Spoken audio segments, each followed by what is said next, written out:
28 ఫిబ్రవరికి ఒక ప్రత్యేకత ఉంటుందండి. ఆ రోజు శనివారము. శ్రీరాముల వారి జన్మ నక్షత్రమైనటువంటి పునర్వసు నక్షత్రం కూడా ఆ రోజే వస్తున్నది. ఎప్పుడైనా గుర్తుపెట్టుకోండి, 7 శనివారాల వ్రతం చేయాలంటే శనివారముతో వచ్చేటటువంటి శ్రవణ నక్షత్రము వెంకటేశ్వర స్వామిది, శనివారంతో వచ్చేటటువంటి స్వాతి నక్షత్రము లక్ష్మీనరసింహ స్వామిది, శనివారంతో వచ్చేటటువంటి పునర్వసు నక్షత్రము రాముల వారిది. వదిలిపెట్టుకోకూడదు. ఒకవేళ ప్లాన్ ఉంటే మీకు చక్కగా చేసేసుకోండి. ఆ రోజు నుంచి 7 శనివారాల వ్రతం చేసుకోండి, అద్భుతమైనటువంటి ఫలితాలు ఉంటాయి.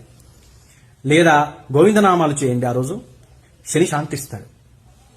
ఆ దశరథ ప్రోక్త శని స్తోత్రం చేయండి 9 సార్లు, శని అనుగ్రహం లభిస్తుంది. ముఖ్యంగా కుంభ, మీన, మేషరాశుల వారు ఏలినాటి శనిలో ఉన్నారు, ధనస్సు రాశి వారు అర్ధాష్టమి శనిలో ఉన్నారు, సింహరాశి వారు అష్టమి శనిలో ఉన్నారు. వారు తప్పనిసరిగా దశరథ ప్రోక్త శని స్తోత్రం చేసుకోండి. గోవిందనామాలు పారాయణ కూడా చేయండి, అద్భుతమైన ఫలితాలు ఉంటాయి.